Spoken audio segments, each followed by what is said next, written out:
Look, you've probably seen it. Some guy on the internet telling you to stop contributing to your 401k, that it's a government trap, a scam, that you're locking your money away for decades while Wall Street profits off of you. And maybe part of you believed it. But here's the truth.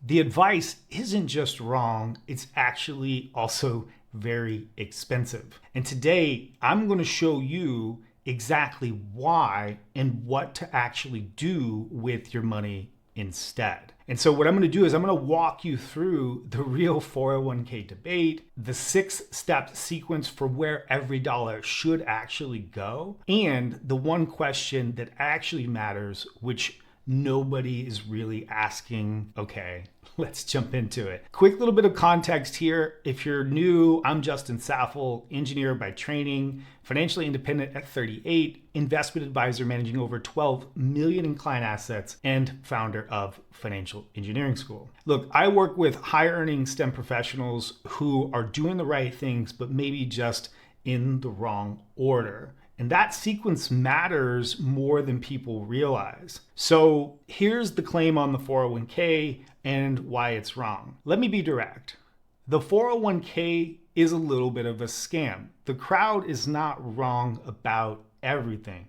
There are real constraints. Your money is locked up until 59 and a half. Investment options are limited. Withdrawals get taxed as ordinary income. And at 73, the government forces you to start taking money out, whether you like it or not. And so those are real. But here's what they're not telling you. Nearly half of American households have zero retirement savings. Zero. And of those people who actually save, only 14% of them actually max out their 401k. So the problem isn't that people are over contributing to their 401k. The problem is that people are contributing without a plan. And there's a difference, okay? So what actually is the 401k? What is it really? And so you should probably think of the 401k as more of a tool. It's not a trap. It's not a magic solution. It's a tool. And like any tool, it's powerful when used correctly and useless or worse when used wrong. So here's what it does pretty well. So your contributions go in pre-tax. That means that if you're in the 24% tax bracket and you contribute $10,000, you just saved $2,400 in taxes this year immediately. Then that money grows tax deferred, no capital gains tax while it's compounding. And if your employer matches, that's guaranteed money. Let me stop just here for just 1 second. I say it's guaranteed money, an instant return on your money. A lot of people say this. Here's the deal. That money is baked into your compensation. You are owed that money. If you're not taking advantage of it, you're leaving money on the table that's actually due to you, okay? And there's no investment on this earth that gives you a 100% return the moment you put money in that basket. And so that's the 401k at its best. But here's the thing. William Bernstein said this, and I think about it constantly.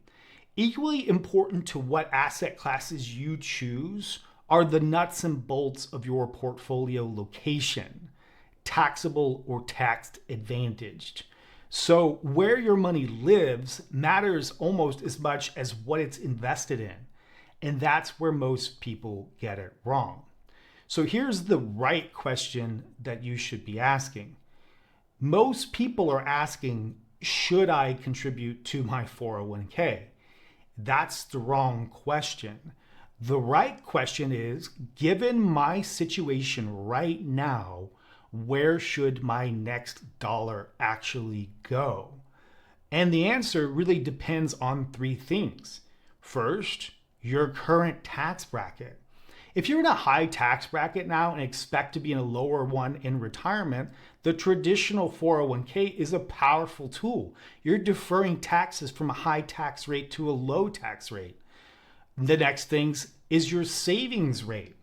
Are you capturing the full employer match? If not, that's the first gap you want to close, always. After that, it's your timeline and flexibility needs. If you want to retire before 59 and a half, and I think a lot of people I work with do, you need money you can actually access.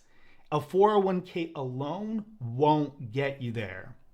So let me tell you about a little quick story. I actually work with a member. Let's just call him Marcus. Marcus is 41, making $220,000 a year, contributing 15% to his 401k, every month. And on paper, he looked great.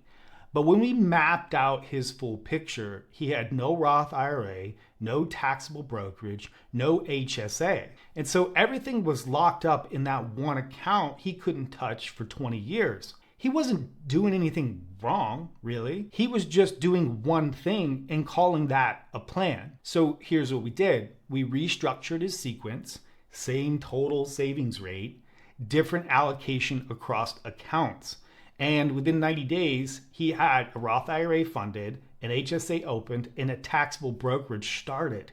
Same dollars, just a better architecture. And that's what financial engineering really is, okay?